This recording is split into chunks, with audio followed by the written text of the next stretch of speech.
For this section of activation, we are going to start as well with the transverse abdominis coming across the belly. So we talked about it a bit in the anatomy lecture, but just as a quick review, you have your rectus abdominis that runs from your rib cage all the way down to your pubic bone. So that's that six-pack muscle that we think about. And then you have internal and external obliques that crisscross across the belly, and they're the muscles that help us twist and help us bend and also give us a waistline. Deep to that, kind of the most important of the deep core, is your transverse abdominis. So it comes across the belly, and you can think of it as your internal corset.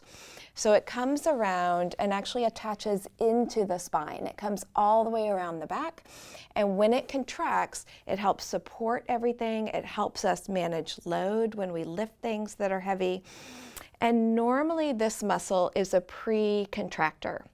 So our brain knows when you're going to lift something, when you have to bend, and it says, oh, I'm going to support everything. I'm going to make sure that we don't blow anything out through the vaginal canal. I'm going to make sure this mama doesn't develop back pain. I am really going to stabilize this core and make sure that everything is working well. So with pregnancy, oftentimes we lose that coordination and that pre-contraction. So this exercise is going to feel subtle and tedious and boring, but it is kind of the mainstay of getting that transverse abdominis pre-contraction going really in automation again, because that's what you want. You don't want to have to think about these muscles forever, but you are going to have to think about them in this immediate short term so that we can develop that automation again. So Jelaine, I'm going to have you roll over onto your side.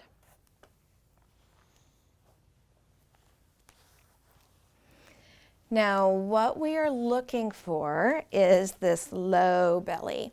And we really want to think about belly button to pubic bone. And the ribs in general should stay really nice and relaxed.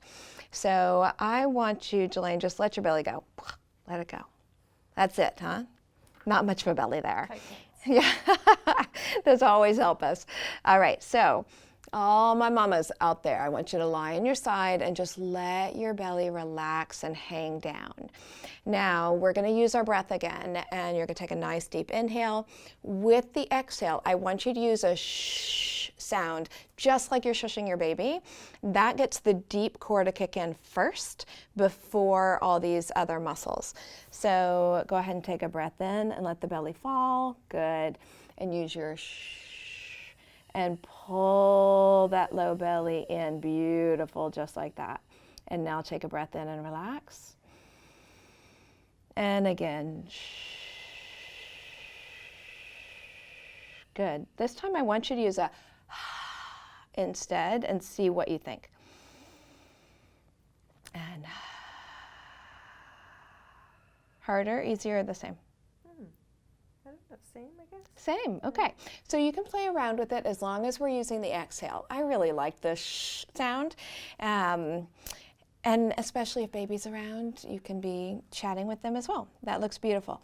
What I want you to be careful of is these ribs, that I want you to put your hands on your ribs as you do it this next time. So breath in. And exhale, blow it out. Ribs need to stay soft. I don't want to see a gripping here under the rib. I want the focus all transverse abdominis and not external oblique. So let's do about 5 more of those. So breath in. Good, and exhale out, pushing in. Beautiful. And breathe in, let everything go. And then exhale, coming in. Good. Breathe in, let it fall. Breathe out. Good. 2 more. Breathe in. Breathe out. Good. You see ribs are staying quiet. Nothing else is moving. Neck is relaxed. Beautiful. All right, so you're going to start with 10 of these on each side because the lower part of the transverse abdominis is actually working harder than the upper part because all the weight of your organs, your uterus, your bladder, your guts, are all falling into that side. So you'll do 10 on one side and then 10 on the other side. And then to end, I'm going to have you on hands and knees, and we're going to do it there. So if you don't mind moving into hands and knees for me. Great. So in this position, you're just going to be in a neutral spine. So can you show me a cat-cow where you curl down, good, and up? So we're not going into that motion. We are just keeping a nice neutral spine. She's pushing down through her armpits, staying really nice and steady here. And we're thinking just about this low belly. So when you take a breath in, I want you to just let this belly go. Beautiful. And then as you use your exhale, you're going to pull it up.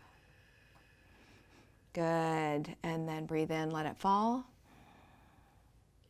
and up, good, and breathe in, let it fall, and up,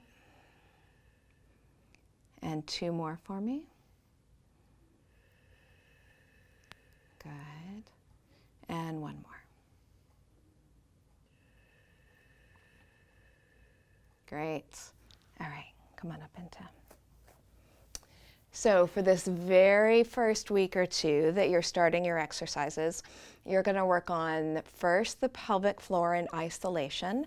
I would recommend starting it lying on your back or lying on your side unless you really feel like you can find the muscle better in sitting. Usually when we go to sitting or standing, there's more weight in the pelvic floor, so it's a little bit harder to lift. So usually at the beginning, mamas need to start lying down or at least reclined.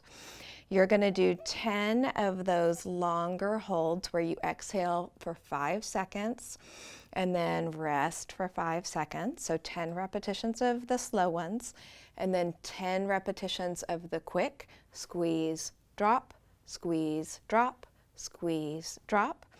And then you're going to lie on your side and do 10 of the low bellies on your right side, 10 of the low bellies on the left side, and then finish up on hands and knees. That is the start of getting your coordination all reset after pregnancy and delivery. And at the bottom underneath this video, we will have that handout to be able to give you a reference to be able to practice those at home. Once you have done that for a week or 2, we will move on to the level 1 exercises, which are next. So we'll see you then.